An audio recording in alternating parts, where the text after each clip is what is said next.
আগে আমার নামের আগে অনেক রকমের বিশেষণ হতো, সাহসী সাংবাদিক ইত্যাদি নানান কিছু। নতুন একটি ট্যাগ পেয়েছি, সেটি হলো দোসর দোসর সাংবাদিক। এবং দোসর হিসেবে আমরা অনেক নিউজ রুম ম্যানেজাররা আমরা সাংবাদিকতা থেকে এখন বাইরে আছি, এবং সেখানে সেলফ রেগুলেশন বলতে যেটা মালিক পক্ষের সঙ্গে আমরা কথা বলেছি, তখন তারা বলে যে আমাদের কলিগ যারা তাদের কাছ থেকে এক ধরনের প্রেশার, আবার পলিটিক্যাল দল থেকেও এক রকমের প্রেশার থাকে যেন আমরা আবার সাংবাদিকতায় ফিরতে না পারি। গত 2 বছর ধরেন বাসায় আমাদের বেকার সময় কাটাতে হয়েছে।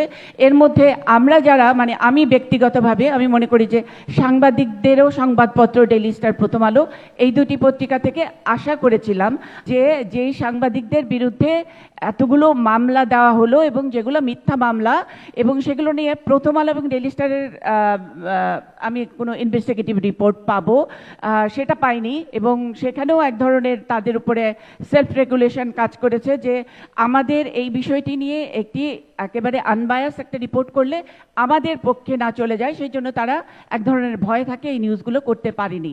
আর দ্বিতীয়ত আমি এখানে এসেছি, আমি প্রথমে কৃতজ্ঞতা জানাই এমআরডিআইকে। প্রশ্নটি কামাল ভাইয়ের কাছে যে আপনারা যেই বলছেন যে ফ্রিডম, আমরা নিউজ আগে তো দেখতাম যে চ্যানেল বন্ধ হতো কোনো দলীয় সংযুক্তির কারণে, মালিক পক্ষকে আপনার দোষারোপ করা হতো।